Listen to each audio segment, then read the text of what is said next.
The Curse of Hollow's End. The town of Hollow's End had always been quiet, a quaint place nestled between mist-covered hills. The townsfolk were simple, hard-working people, but they never spoke of the Blackwood family, the family that lived in the mansion at the edge of town. The Blackwoods were once the town's founders, but now, their name was only whispered in fear. Generations ago, the Blackwoods were cursed. Legend had it that Elias Blackwood, a powerful and greedy man, had struck a deal with a dark entity to ensure his family's wealth and power. But the price was steep. His descendants would forever be hunted by a terrible evil. The curse, unknown to the town, wasn't limited to the Blackwoods. It infected Hollow's End, slowly creeping into the soil, the air, and the minds of the people, turning their fortunes into nightmares. For years, the Blackwoods fought the curse in secret, hiding their struggle from the townsfolk. But the curse was relentless.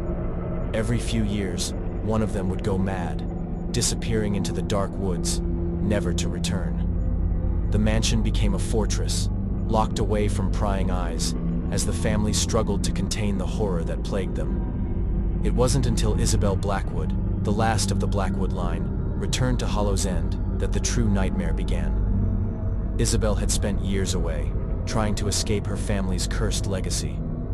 But when her father died mysteriously, she had no choice but to come home. The town watched her arrival with a mixture of fear and hope. They knew the curse was tied to the Blackwoods, but they also believed that only a Blackwood could stop it. The mansion was as cold and lifeless as Isabel remembered. The walls groaned with the weight of centuries, and the air felt thick, suffocating. Shadows moved in the corners of her vision, but when she turned, there was nothing there.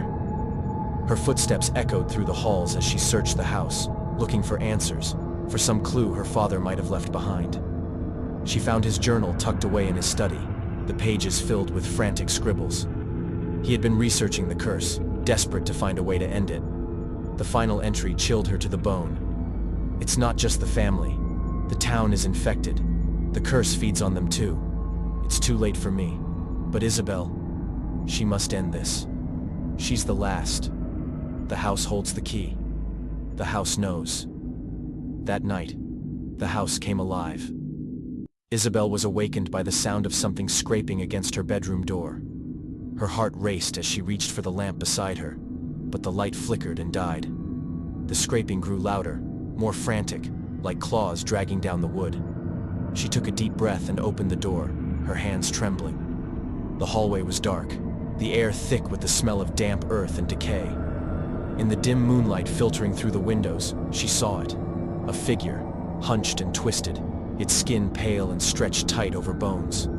It stared at her with hollow, sunken eyes, its mouth hanging open in a silent scream. Isabel froze, her mind reeling. But the creature didn't move. It simply stood there, watching her with a gaze that pierced through her soul. Then, as quickly as it had appeared, it vanished into the shadows, leaving Isabel gasping for breath. The next morning, Isabel sought out the town's historian, an old man named Walter, who had spent his life studying the Blackwood curse. He was the only one who believed the curse could be broken. The mansion is the heart of the curse, Walter told her. It's where your ancestor made the deal. The entity, it lives there, feeding off the family and the town. If you can find a way to banish it, the curse will be lifted. But how? Isabel asked. How do I banish something like that? Walter handed her an old ritual book, its pages yellowed and brittle. There's a ritual, one your father was trying to complete before he died. It's dangerous, and if you fail, the curse will only grow stronger. That night, Isabel prepared for the ritual, setting up the necessary items in the mansion's grand hall. The air crackled with tension, and every shadow seemed to watch her, waiting for her to make a mistake. As the midnight hour approached, she lit the candles and began the incantation. The room grew cold, and the walls seemed to pulse with a life of their own. Isabel's breath came in short gasps as a deep, guttural voice echoed through the house. You think you can break the pact?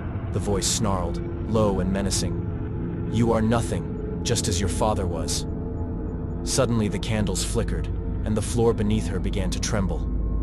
Dark figures emerged from the walls, their faces twisted in agony, spirits of her ancestors, tormented by the entity's grip. They reached for her, their fingers cold and skeletal, their eyes pleading for release. Isabel's heart raced, but she pushed forward, chanting the words of the ritual louder. The entity's laughter filled the room, deafening, as it took form in the center of the hall, a towering figure of shadows, its eyes burning like embers. "You will fail," it hissed, lunging toward her. With a scream, Isabel thrust the ritual dagger into the floor, the final step in the incantation. A blinding light erupted from the ground, enveloping the entity and the spirits around her. The mansion groaned as the walls began to collapse, but Isabel didn't stop. She poured every ounce of her strength into the ritual, her voice cracking as she forced the words from her throat. The entity howled in fury as the light consumed it, its form twisting and disintegrating into nothingness. The spirits of her ancestors began to fade, their faces softening as they were finally freed from the curse. When the light faded, Isabel collapsed to the floor, gasping for breath. The mansion was silent. The oppressive weight lifted. The curse was broken. The next morning, the townspeople gathered outside the mansion, watching as the sun rose over Hollow's End. The air felt lighter, the sky clearer. Isabel stood on the mansion's steps, exhausted but victorious. The town was free. But as she looked out over the town, she couldn't shake the feeling that something still lingered, something that hadn't fully let go. And deep in the shadows of the mansion, a whisper echoed, faint but unmistakable. "We will return." Hollow's End had found peace, but the darkness was never truly gone. It was only waiting,